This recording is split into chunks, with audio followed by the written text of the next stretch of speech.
Hey everyone, William Diaz here with Rebel News, and today we'll be taking a look at the proceedings from the 25th day of the Emergencies Act inquiry, an inquiry that is taking place since, Justin Trudeau invoked the Emergencies Act back in February on the peaceful protesters who were part of the Freedom Convoy, a movement that protested federal COVID-19 mandates here in Ottawa. And the inquiry is a fail-safe built into the law to prevent authoritarian leaders from using it unjustifiably. It aims at figuring out whether or not the use was justified and necessary and specified under Section 2 of the CSIS Act.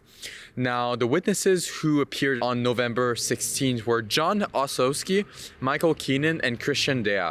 John Ossowski is from the CBSA, the Canadian Border Security Agency, while Keenan is the Deputy Minister of Transportation and Dea is the Chief Economist at Transport Canada. Now, here are a few points that I want to focus on. During Freedom Convoy lawyer Brendan Miller's cross-examination of both witnesses, we found out that Omar Al-Jabra did not send crucial information his way in regards to the Canada-USA borders, even though that information had been discussed internally within ministers. Mr. Badaway forwards the email to the following people, and that's to Minister Mendocino, the Minister of Public Safety. You know who he is? Yes, I do. And he also forwards it to Minister Algara, the Minister of Transport. I know Minister Algabra well. Right, and he's the minister that you report to. Yes. Right, and he didn't pass this on to you? To my memory and knowledge, he did not pass this on to me. Right, but you know, as the Deputy Minister of Transport, as the highest essentially civil servant within that ministry, isn't this sort of information something important that you should know? I think you have to understand the context. Transport Canada, the Minister of Transport gets a massive amount of correspondence. I get a massive amount of correspondence on something like this, on an exchange between an MP and the minister. I may or may not see it depending upon the nature and the context. Then both witnesses claimed that the blockades at the border were impacting the confidence Canadians had when it came to investing in the Canadian economy. The concerns you outlined, Mr. Keenan, about the automotive industry and about Canada's reputation and attracting investment, was that more top of mind than the importation of critical goods? What was most important in your mind at that time? I think both were really important. The importation of critical goods is a here and now problem that puts the health and safety of Canadians at risk. And the investment confidence is a future economic prospects issue that puts future really good, high-paying jobs at risk. And both of them are important. Another interesting moment came up during Brendan Miller's cross-examination of Ossowski.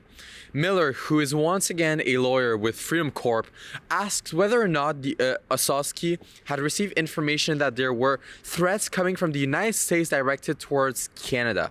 Watch Ossowski's response. And it's fair to say that throughout the protest, and at least based on the disclosure, the agencies in the United States, such as the FBI, et cetera, they did not provide the CBSA or the Five Eyes any form of information with respect to any threat to Canada. Is that fair?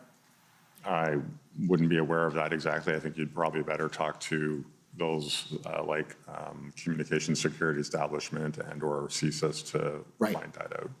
Right, but nothing was brought to your attention as the president of the CBSA with respect to any sort of threat to Canada coming from the United States during the protest. Is that fair? That's correct. Right. And so, of course, you never relayed such information to Cabinet or to any of the political executive because you weren't given any.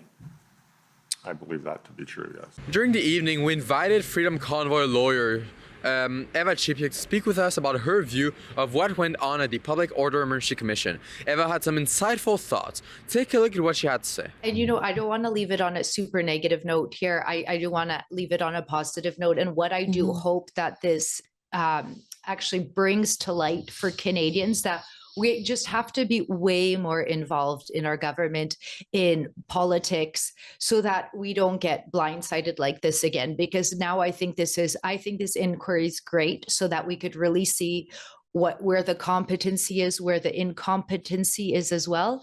And we know we have to really take part in these democratic processes and be involved. Well, there you have it. Here's everything you need to know about what went on the 25th day of the inquiry. Thank you for watching. For Rebel News, this is William Diaz. If you want to help us fund our independent journalism straight from Canada's national capital for the next few weeks, for next week, we'll see the Liberal cabinet testify in front of the commission. Go ahead and visit truckercommission.com.